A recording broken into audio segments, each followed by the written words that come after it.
നമസ്കാരം, മലയാളി വാർത്തയിലേക്ക് സ്വാഗതം.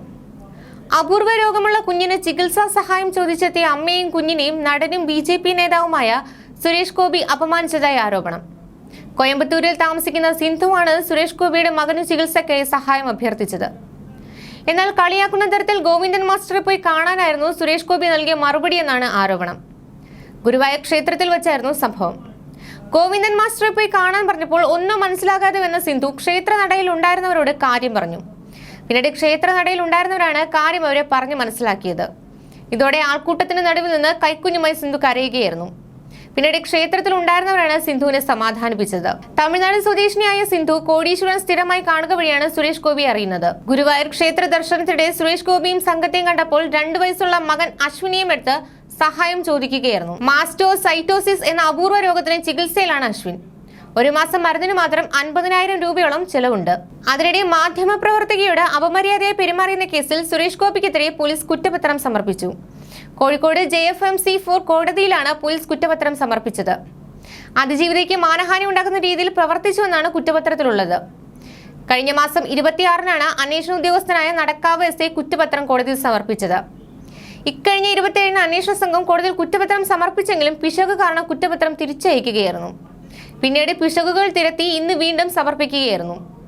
നടക്കാവ് പോലീസ് രജിസ്റ്റർ ചെയ്ത കേസിൽ 180 പേജുള്ള കുറ്റപത്രമാണ് കോടതിയിൽ സമർപ്പിച്ചത്.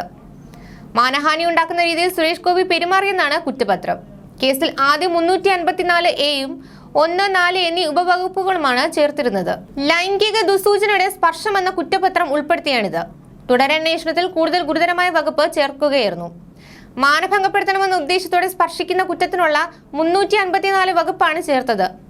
കേരള പോലീസ് ആക്ട് 119A-യും ചേർത്തു. പൊതുസ്ഥലത്ത് സ്ത്രീകളോട് ലൈംഗിക ചുവയോടെ പെരുമാറുന്നതിന് ചുമത്തുന്ന വകുപ്പാണിത്.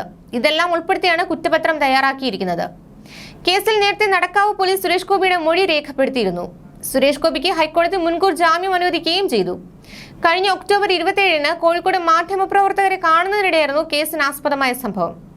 മാധ്യമങ്ങളോട് പ്രതികരിക്കവേ ചോദ്യമുയർത്തിയ സ്വകാര്യ ചാനലിലെ വനിതാ മാധ്യമപ്രവർത്തകരുടെ തോളിൽ സുരേഷ് ഗോപി കൈവയ്ക്കുകയായിരുന്നു. സുരേഷ് ഗോപിയുടെ പ്രവൃത്തിയിൽ ആദ്യം തന്നെ മാധ്യമപ്രവർത്തക അനിഷ്ടം പ്രകടിപ്പിച്ചെങ്കിലും വീണ്ടും സുരേഷ് ഗോപി ആവർത്തിച്ചു. ഇതോടെ മാധ്യമപ്രവർത്തക സുരേഷ് ഗോപിയുടെ കൈ എടുത്തു മാറ്റി. ഇതിന്റെ ദൃശ്യങ്ങൾ സോഷ്യൽ മീഡിയയിൽ വൈറലായിരുന്നു. പിന്നാലെയാണ് ഇവർ നടനെതിരെ കേസ് കൊടുത്തത്. കേസിൽ പരാതിക്കാരിയായ മാധ്യമപ്രവർത്തകരുടെ മൊഴി രേഖപ്പെടുത്തിയിരുന്നു. തലശ്ശേരി ചീഫ് ജുഡീഷ്യൽ മജിസ്ട്രേറ്റാണ് പരാതിക്കാരുടെ രഹസ്യമൊഴി നൽകിയത്.